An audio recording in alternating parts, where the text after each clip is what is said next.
It's WWE versus Triple R in Worlds Collide. That's right, ladies and gentlemen. Triple R has been purchased by WWE, and they're showcasing their top talent against WWE's talent in a YouTube exclusive. Take place at 3 p.m. Eastern time on WWE's YouTube channel, which means 8 p.m. For UK time as well. Headlined this show as well, by the way, El Vikingo going to be defending the Mega Championship against Chad Gable. There are 5 matches in total. NXT, it's great to have you a part of the video. I'm going to ask your excitement levels for Worlds Collide. I mean, the fact that I only know half the roster is kind of worrying, because it's like, don't get me wrong, I know Vikingo and like stuff like that, but like there are like maybe 6 or 7 names on this list I've possibly never seen wrestle, so it's really hard to get excited for someone I've never seen wrestle before. Dude, the fact that it's all Lucha Libre, I imagine this is just going to be absolute crazy flips, dips, and everything else. So I'm going to say an 8, man. Like, I'm going to be like cautious, but like still a tiny bit excited that this could be a banger of a show. I'm quietly optimistic because, like you said there, okay, we don't know some of the names that are going to be competing on this show, but then I get to learn about some talent I've not seen before. I'm excited about the prospects, so that's going to be very good. And I mean, it doesn't really go as much surprise to say that match I'm most looking forward to is Vikingo versus Chad Gable. Just on paper, sounds amazing. I've seen quite a bit of Vikingo's work previously, so he's been performing in TNA just recently as well at their last show, Rebellion, that they did. He's been doing performances in AEW before, had matches with the likes of Kenny Omega, so I'm excited to see him versus Chad Gable. I think that's going to be absolutely electric. Yeah, I hope so, man. Like, it's just knowing what Chad Gable brings to a match in terms of his style, and then you put that one with Vikingos, just let's be honest, like no fear whatsoever style. Like this has the potential to be an absolute match of the year contender. So, yes, indeed. Just to give my tally out of 10, I'm going to go for a 7. I'm going to be somewhere just slightly lower, but I'm quite excited for this show. I think it's going to be a good, fun one for us. But let's dive in and talk about our first match on the show, which is going to take place for the NXT North American Championship. We've got the champion Ethan Page defending against SmackDown's Rey Fenix, NXT's Javon Evans, and of course Laredo Kid from Triple R as well. A fun little Fatal 4 lineup, really. Of course, Ethan Page just won the North American Championship a couple of weeks ago from Ricky Saints. Some suggesting Ricky Saints could be on his way up to Raw or SmackDown after that loss. But personally, for me, I'd like to see him go for the NXT Championship against Obafemi, but that's just me. But maybe a different video for a different day, that one. But obviously, Ethan Page, then, given this lineup of opponents he's going to have here for this show. Obviously, when it comes to Triple R, they are quite known for having multiple wrestlers in one match. Of course, the Laredo Kid, there'll be no stranger to being in the multi-man match here. And of course, Rey Fenix has had previous experience of wrestling in Triple R as well. So this should be a really hot match, I reckon, for the NXT North American Championship. Yeah, it's just a case of the result one, and you think, like, I've got a bad feeling that Ethan Page is actually going to lose this, because I honestly, I think Page is due a call-up as well, and it sucks to lose it in your first title defense, but if you're going to lose it in a match where you don't get pinned, and this is the way to do it. And look, I think it's going to be Javon Evans. I think Javon Evans is the only one that's consistently on NXT, and it has to kind of be the moment for this kid to win something. In terms of taking the pin, though, I can't see Page taking it, so I'm going to go with Laredo Kid just because Rey Fenix is like the main roster star, and I think they want to avoid. He's taken a load of losses recently as well, and I think they need to avoid him losing some more. So I'm going to say Javon Evans wins this, pinning Laredo Kid. It's the only like kind of logical thing I can see. Like I said, I think Page is going up to main roster. I'm going to save everybody some time and say I agree 100% with everything NXT has just said. The only difference I could see is that actually Page could be the one to take the pinfall, just because of the fact that I think it would be his character would actually suit it very well to be the one that gets pinned, to feel embarrassed, and feel he has to then do something dastardly to get his comeuppance and heat back when it comes to the next show. But just as we've both then gone for Javon Evans, and agree Phoenix is the SmackDown star, he's there for name value. But do you reckon it could be really exciting as a prospect to see someone from AAA win the NXT North American Championship? What if Laredo Kid went and did it? I mean, we'd be in the same basket as an NXT star winning the TNA title. The thing is like, because WWE own them, it's not really so much of a shock if someone does do it, because at the end of the day, they own the company, and it's like, it's all this crossover stuff, and like, dude, there are future things that I am already conspiring in my brain in terms of Money in the Bank and who wins that. But like, I wouldn't be against Laredo Kid winning it. I just don't see it at this point. Do you reckon that just another one further follow-on question for Laredo Kid? Just say he did win it. We're playing hypothetical six. We both predicted Javon Evans, but could this be, instead of a case of worlds collide, that maybe it's a case of crossing the line? Could you see someone like Laredo Kid that actually could transition from a Triple R, being one of the first ones going over to WWE's roster, maybe to an NXT roster, for example? I mean, possibly. I mean, like, he's been on TNA previously, and ultimately, this just feels like it's one that could happen. So yeah, I mean, by all means, Laredo Kid could do it and could be that first transitional star. But I think, if I'm honest with you, Vikingo is the main one you want to get on NXT to start with, because he is the biggest name on the roster.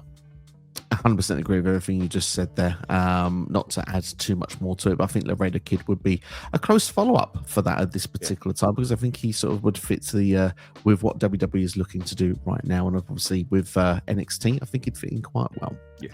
But we'll move on in the meantime to our second match that we're going to be discussing. And of course, it's going to be a trios match here, or six-man tag, but WWE hasn't specified. There's a difference of a trios match and a six-man tag. We'll go through that in a couple of seconds. But it's Legado del Fantasma taking on Dr. Wagner Jr., Pagano, and Psycho Clown, who I can say are three of the bigger stars in Triple R. So they've been thrown here in this six-man tag or trios match.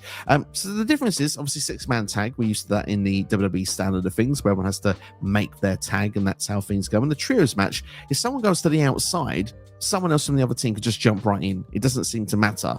It creates extra chaos. It creates more dives to the outside. Kind of, you know, when you see someone take turns just diving to the outside, and there's sort of logic. And WWE, the rule book goes out the window, where in trio situations, like, well, someone's gone to the floor, I can take their spot in the ring. It kind of just makes flow, I suppose, a bit easier and a bit nicer. But either way, this should be a real fun time. But I suppose I should ask, first of all, are you aware of the opponents to Legado del Fantasma?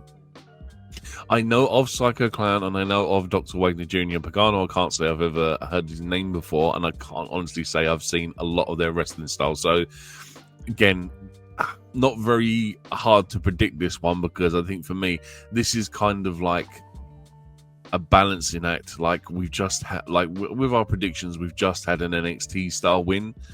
And I like, just to give away the result here, I think this is going to be a AAA win. This one, Dr. Wade and Pagano and Psycho Clan, they're going to tie this score up and go 1-1 with this one.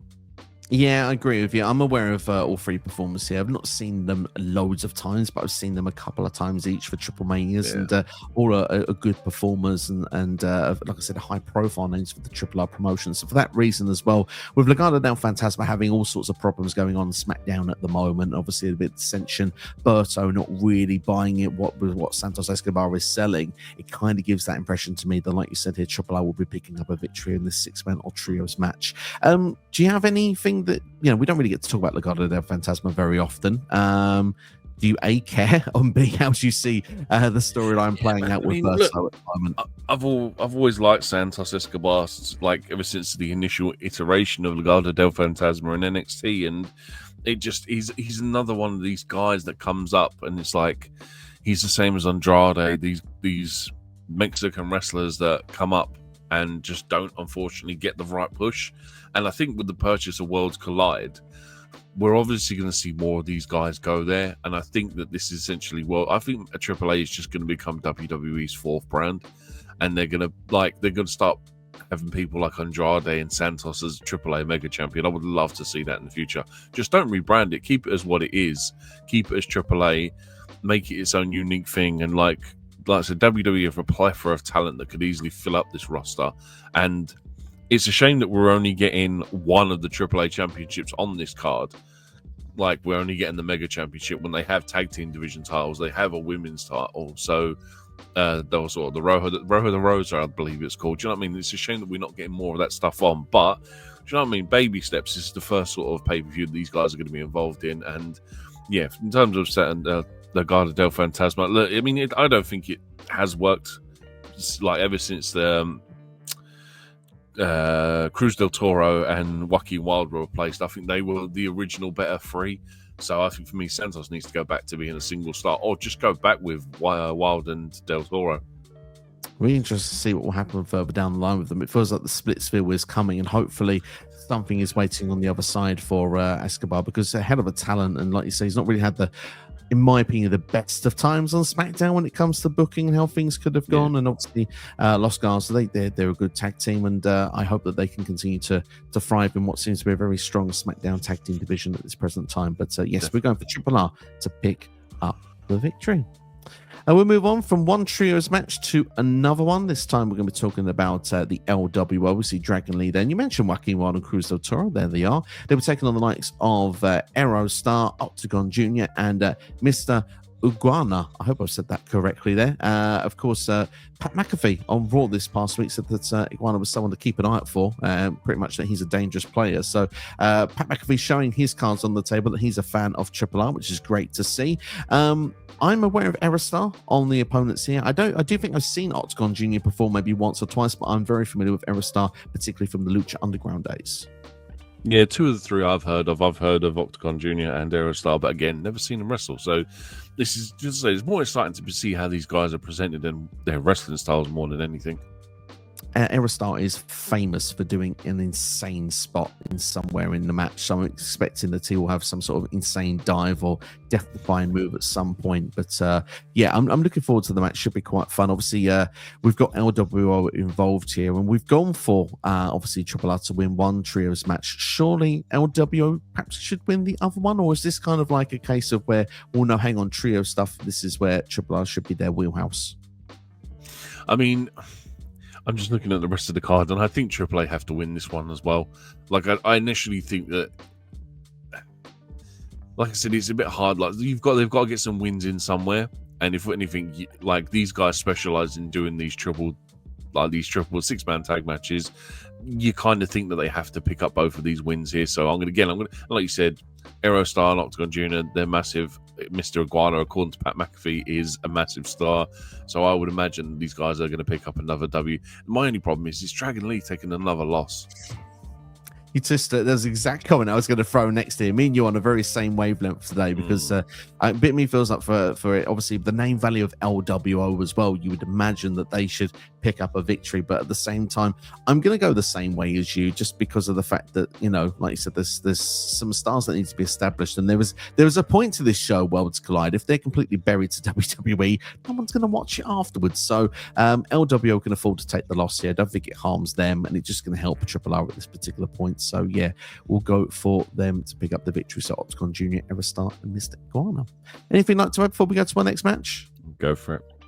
Let's move on to the next match then, and we can have first of potentially 2 performers that could be doing double duty on Saturday. Wink, wink. We got Stephanie Vaquer, of course, who's also qualified for Money in the Bank. She's going to be teaming with Lola Vice, going to be taking on, is it Dalys and Chik Tormenta? I hope I'm saying that correctly there, from the Triple R promotion here. So we've got a women's tag team match here that will be taking place on the show. There is actually a little bit of storyline narrative that goes here, because obviously the Triple R ladies did try to jump the barricade in the match that Stephanie Vaquer lost the NXT Women's Championship. Of course, Lola Vice did cut it off at the time, but Vaquer lost the match regardless. Has now been called up to Raw in a very quick turnaround over 6 days as well to qualify for Money in the Bank.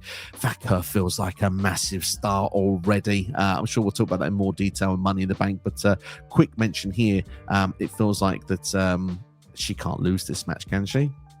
No, I don't think she loses this match either. Like, the way, just a quick word on the way she's presenting on Raw. How often do we get a debut where they get a video package before their debut? Not very often. They're making such a big deal out of Vaquer. And I know that, again, that the whole run as NXT champion and North American champion and losing the title so quickly is a bit abrupt, and kind of like they're going to do the draft soon. So it was like, why have you just lost the title for them to bring her up so soon? But like I said, they're going to make a big deal out of her. And look, just a kind of like a preemptive spoiler here, I think Vaquer's in with a good chance of winning Money in the Bank on Sunday as well. So for me, if you want to make her look strong going into that, she has to pick up the win here. Yeah, it wouldn't surprise me, to be honest, at this particular time with that. And I think that she will definitely look strong going into Money in the Bank. I think her and Vice will pick up the victory. There could have been an argument you could have made if Vaquer stayed in NXT, that Vice could have turned heel in this match and turned on Vaquer. But I don't see that happening now. The fact that actually now that Vaquer's not going to be on NXT anymore, there's nothing to gain by doing that unless Lola Vice gets the call up as well. I think the reason Vaquer's got the call up now ahead of the draft as well was because Evolution 2 is coming soon as well. So they're really stacking up that roster. Obviously, there's been a few releases and probably strengthening those mid-card championship contenders. But Vaquer for me already feels above that. It's crazy the presentation of her, the way she's been booked in WWE. She could be. I would not be surprised if we're looking at your Royal Rumble women's winner next year if it's not like a Liv Morgan or an established star. If you want a new star right now, Vaquer seems to be the most exciting of the bunch that's come to Raw or SmackDown. And you throw in the crowd pop that when there's a segment backstage with Rhea and Stephanie Vaquer, when they meet for each other and the crowd goes wild for it because it's a match that people want to see. So yeah, it's going to be a big year for Stephanie Vaquer. Certainly, indeed. This has been more about Stephanie Vaquer than anything else, but we've gone for Vaquer and Vice to pick up victory. Last but not least, then, for the AAA Mega Championship, we're going to be talking about El Vikingo taking on Chad Gable. This should be, like we said, the match we're most looking forward to. Very exciting prospect here of these two sharing the ring because Chad Gable is a machine in ring. Vikingo has just won the AAA Mega Championship, but this definitely the poster boy, if you wish, of Triple A at this moment. He's appeared at a WrestleMania Saturday night's main event of Raw as well. He's kicked Chad Gable in the face as well, busting him open, making him lose a Money in the Bank qualifier. It's there is there's something of a build at least in what you could do for 2 weeks, but I think that this is going to be an amazing match, and I think, like you said earlier on, it's a match of the year candidate you could be watching here. Chad Gable is on an expedition to master the arts, the dark arts of lucha wrestling, and unfortunately, I don't think it happens this weekend for Chad Gable. I think that Vikingo being, spoiler alert, champion, because WWE like to give that away before he was even champion. Unfortunately, I don't think he does it this weekend. I think they need to make Vikingo look strong. I have a Fruit Loopy idea as to what happens in the future, but you might have to tune in for the Money in the Bank predictions for that one. But I think Vikingo retains here. They have one hell of a match, and it's the match I'm most looking forward to on this card. Chad Gable has one of my favorite in-ring styles, and then you throw in a Lucha Libre style like Vikingo on the other side of it. This has the opportunity to be money, and if you don't already know, Vikingo's finishing move is like a 450 rotating senton or whatever it is. It's insane. The interesting part is, will they be using a 6-sided ring or a 4-sided ring as well? Because I just remembered as well, AAA do have a habit of using a 6-sided ring, so that'd be interesting to see. But I imagine with WWE, it'll be a 4-sided.